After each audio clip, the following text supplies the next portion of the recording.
një kaptin tjetër ku fillon me betimin e Allahut për Kur'anin është edhe fillimi i kaptinës Sad, ku Allahu i Madhërisht thot Sad wal Qur'ani dhi dhikri. Sad, betohem në Kur'anin i cili është përplot për kujtime apo këshilla.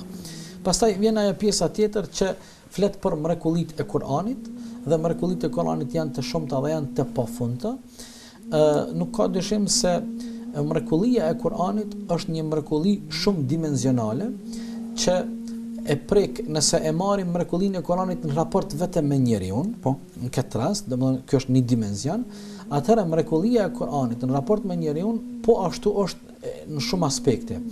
Mrekullia e Kur'anit e cila përkujdeset për brendinë e njeriu, për shpirtin e tij, për karakterin e tij, për ndërgjegjen e tij, për egon, nefsin e tij e kështu me radhë.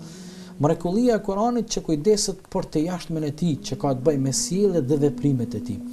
Pastaj, mrekullia e Kur'anit në raport me shëndetin dhe fizikusin e tij, nga se Allahu i Madhërisht në Kur'anin famlar thot: "Wa nunazzilu min al-Qur'ani ma huwa shifa." Ne kemi zbritur Kur'anin i cili është shërues. Do thotë, është interesant armend Allahu i Madhërisht shiqoni në çfarë forme precize neve na jap informata në lidhje me Kur'anin. Kemi zbritur Kur'anin i cili është shërues. Allahu nuk po thot është ilaç, se ilaçi mund të jetë efektiv, por mund të jetë edhe jo efektiv. Një njeri, nëse ka nevojë për ilaçin, e përdor, mirë po jo detyrimisht ai ilaç do të jetë efektiv dhe do t'i bën hajër.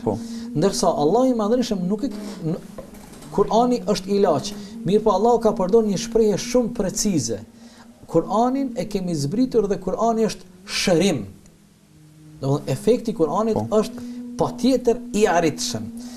Po ashtu, nëse dëshirojmë me undal në aspektin e mrekullive të Kur'anit, jo tash në raport me njeriu, por në raport me krijesat tjera, në raport me bota tjera, sot ne kur jemi afër 15 shekuj prej momentit kur ka zbrit Kur'ani, domethënë afërsisht 1500 vite.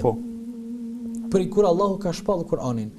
Sot shkenca moderne ka ecë shumë para. Sot shkencëtarët dhe studiusit e profileve të caktuara na sjellin lloj-lloj informacione, na sjellin lloj-lloj fakte shkencore që flasin për gjërat e caktuara. Në fakt, ne shumë informata që sot shkenca ka edhe ekspertizë për to, ne ato informata si mrekulli i kemi hasur në Kur'anin famlar të para 1500 viteve. A ka shumë ngacmuar? Po. Tash nëse dëshirojmë bëjmë një krahasim.